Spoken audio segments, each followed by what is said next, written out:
शास्त्रानुसार नाही, ऐतिहासिक दृष्ट्या महत्वाचं असणं गरजेचं असतं. That was the second reason त्या ठिकाणी.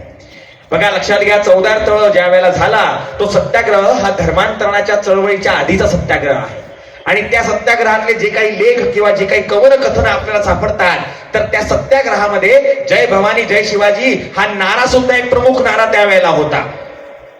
बाबासाहेबांच्या दृष्टिकोनातून छत्रपती शिवराय का महत्वाचे होते? कारण त्याच्यातून त्यांना खऱ्या अर्थाने जो समाजाचा उद्धार एकमेळ करायचा होता, त्यासाठी छत्रपती शिवराय त्यांना महत्वाचे होते.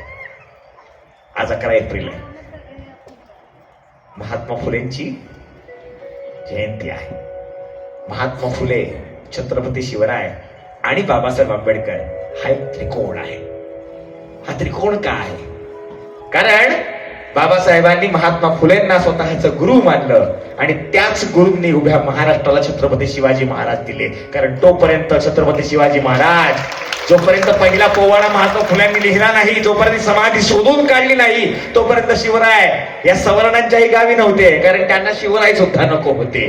कारण शिवाजी महाराज हा रयतेचा राजा होता. आणि कदाचित म्हणून ज्या वेळेला त्याच रयतेची तहान भागवण्यासाठी बाबासाहेबांनी त्या तलावातलं त्या उंजळीमध्ये पाणी घेतलं असेल, कदाचित त्या रायगडावरून शिवरायांनाही आनंद झाला असेल की अरे, एक मावळा माझा उभा राहिला, ज्यानं पुन्हा रयतेचं राज्य निर्माण करायला खाली काहीतरी नवीन सुरू केलेलं आहे. आणि म्हणून या कोकणच्या पुण्यभूमीवरती हे दोनच राजे असे झाले. म्हणून या कोकणच्या पुण्यभूमीवरती हे दोनच राजे असे झाले ज्यांनी रयतेचं राज्य स्थापन करण्यासाठी स्वतःचं आयुष्य झटवलं. या त्या दोनही राजांना मानवंदना देऊया आणि एकत्रित ललकार करत जोरदार त्याने स्वागत करूया. प्रीतम बावडेकरच्या आवाजात तुम्हा सगळ्यांसमोर